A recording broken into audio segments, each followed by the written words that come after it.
گوادر سے متعلق ایسے حقائق اور اس کا پس منظر جاننے کے لیے ہماری ویڈیو کو آخر تک دیکھیں۔ Welcome to affairs of world.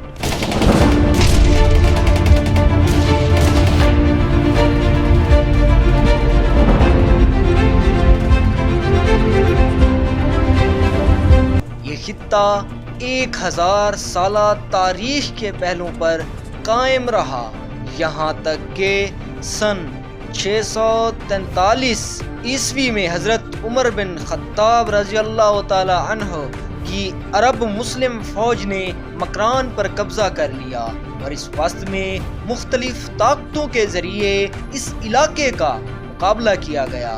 اس کے بعد مختلف بلوچ قبائل کے مقامی حکمرانی کی تقریباً 2 صدیوں کے بعد اس شہر کا عثمانی ایڈمرل سید علی رئیس نے 1550 کی دہائی میں دورہ کیا اور اپنی کتاب ممالک کا آئینہ میں اس کا تذکرہ کیا۔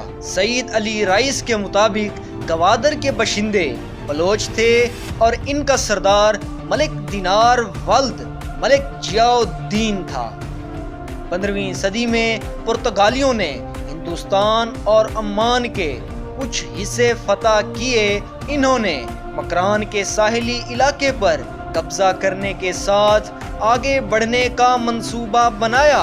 انہوں نے واسکو ڈے گاما کی سربراہی میں گوادر پر حملہ کیا، لیکن کمانڈر میر اسماعیل بلوچ کی نگرانی میں پرتگالیوں نے بلوچوں کے ہاتھوں شکست کھائی۔ پرتگالیوں نے کچھ ساحلی دیہاتوں کو لوٹ لیا اور آگ لگا دی، لیکن وہ گوادر پر قبضہ کرنے میں ناکام رہے۔ گوادر کی سینٹرل جیل کے قریب پرتگالی فوج کی توپیں پڑی ہوئی پائی گئیں، وہ بے وارث تھیں۔ میر اسماعیل بلوچ کی قبر بٹال گوادر کے پہاڑ کے قریب واقع ہے، جسے زندگی کے دوران میر اسماعیل بلوچ نے خود تعمیر کیا تھا۔ ان کی وفات 873 ہجری میں ہوئی۔ 16ویں صدی کے آخر تک مغل شہنشاہ اکبر اعظم نے جنگ سہوان کے بعد تمام بلوچستان کے ساتھ مل کر یہ شہر فتح کر لیا۔ یہ 18ویں صدی کے اوائل تک مغل کے زیر اقتدار رہا۔ سن 1783 میں خان آف کلات میر نوری نذیر خان بلوچ نے مسقط کے شکست خوردہ حکمران تیمور سلطان کو گوادر پر غلبہ حاصل کر لیا۔ جب سلطان نے مسقط کو واپس لے لیا تو اس نے ولی کی تقرری کر کے گوادر میں اپنا اقتدار جاری رکھنا تھا۔ تب اس ولی کو قریب کے ساحلی قصبے چابہار، جو اب ایران میں موجود ہے، کا حاکم بنا کر بھیج دیا۔ گوادر کا قلعہ عثمانی حکمرانی کے دوران بنایا گیا تھا، جبکہ بعد میں انگریزوں کے شاہی دربار میں ٹیلی گراف لائنوں کو بڑھایا گیا تھا۔ 18ویں صدی کے وسط میں میر نوری نذیر خان بلوچ نے کچکی بلوچ قبیلے کو شکست دینے کے بعد گوادر اور اس کے آس پاس کے علاقوں پر قبضہ کر لیا اور کلات خانت میں اس کو شامل کر لیا۔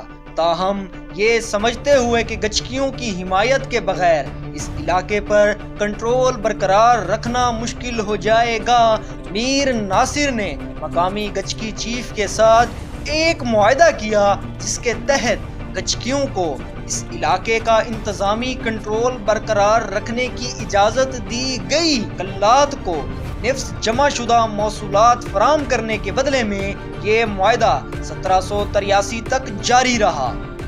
جب سیاد سلطان مسقط کا حاکم اپنے بھائی کے ساتھ نکلا اور مدد طلب کی، میر نوری نذیر خان نے سیاد سلطان کو اس سمجھوتے کے ساتھ جب سیاد سلطان نے تخت حاصل کیا تھا، نے گوادر کو اس کی بحالی کی غرض سے اس کی آمدنی کے حصے کے طور پر گوادر کو اس کی بحالی کے لیے سیاد سلطان کے حوالے کیا تھا، تاکہ وہ اس علاقے کو خان آف کلات واپس کر دیا جائے۔ سیاد سلطان 1797 میں مسقط کے تخت پر چڑھ گیا، لیکن گوادر کا چھاپا جو اس نے وعدہ کیا تھا واپس دینے سے انکار کر دیا۔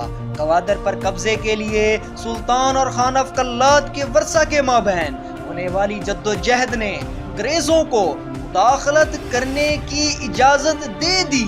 انگریزوں نے سلطنت سے علاقے کے استعمال کے لیے مرات حاصل کرنے کے بعد مسقط کو گوادر برقرار رکھنے میں مدد فراہم کی۔ بعد میں انگریزوں نے دعویٰ کیا کہ یہ علاقہ میر ناصر نے سلطان کو دے دیا تھا، تاہم مقامی اکاؤنٹس اور اس وقت کے نامعلوم دستاویزات اس دعوے کو چیلنج کرتے ہیں۔ 1863 سے 1879 تک گوادر ایک برطانوی اسسٹنٹ پولیٹیکل ایجنٹ کا صدر مقام رہا اور اس میں مشترکہ post and telegraph office شامل تھا۔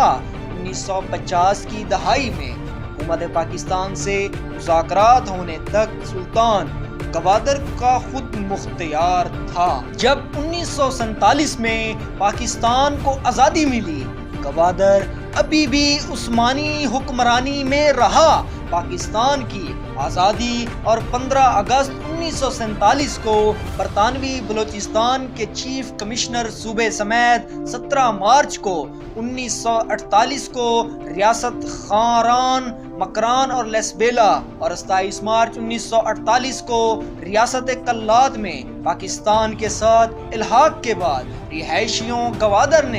گوادر کے رہائشیوں نے پاکستان میں شمولیت کا مطالبہ اٹھانا شروع کر دیا۔ 1954 میں پاکستان نے اپنے ساحلی پٹی کا سروے کرنے کے لیے ریاست متحدہ کے جیولوجیکل سروے USGS کو شامل کیا۔ USGS نے اس سروے کے لیے سروے کرنے والے رورتھ کنٹریکٹ کو موصول کیا، جس نے گوادر کے ہتھوڑے کی شکل والے جزیرے نما ایک نئی گہری سمندری بندرگاہ کے لیے ایک قدرتی اور موزوں جگہ کے طور پر شناخت کیا۔ اس دریافت نے گوادر کے رہائشیوں کے پاکستان میں شمولیت کے بڑھتے ہوئے مطالبے کے ساتھ ساتھ پاکستان کو عمان کے سلطان سید بن تیمور سے گوادر کی پاکستان منتقلی کے لیے باضابطہ درخواست دینے کا اشارہ کیا۔ 1958 کو 4 ماہ تک جاری رہنے والے مذاکرات کے بعد، جس میں 6 ماہ کی شدید گفت و شنید شامل ہے، پاکستان نے گوادر کا چھاپا سلطنت مسقط اور عمان سے $30 ملین میں خریدا۔ عمان کی حکمرانی کے 174 سال کے بعد گوادر 8 دسمبر 1958 کو باضابطہ طور پر پاکستان کا حصہ بن گیا۔ 2001 تک گوادر بندرگاہ کے پہلے مرحلے پر تعمیر کا کام شروع ہونے تک اس علاقے کا ایک بہت بڑا گہرا بندرگاہ ہونے کا امکان مسلسل پاکستانی حکومتوں کے زیر اثر نہیں رہا۔ پہلے مرحلے کا افتتاح جنرل پرویز مشرف نے 2007 میں 248 ملین کی لاگت سے کیا تھا۔ بندرگاہ متعدد وجوہات کی بنا پر تعمیر کے بعد ابتدائی طور پر زیر استعمال رہی، جس میں سرمایہ کاری کا فقدان، سیکیورٹی خدشات اور حکومت پاکستان کی بندرگاہ operator port of Singapore authority کے وعدوں کے مطابق زمین کی منتقلی میں ناکامی بھی شامل ہے۔ اپریل 2015 میں پاکستان اور چین نے $46 ارب کے ساتھ پاکستان میں چائنا پاکستان تصادی راہداری یعنی کہ سی پیک تیار کرنے کے لیے اپنے ارادے کا اعلان کیا۔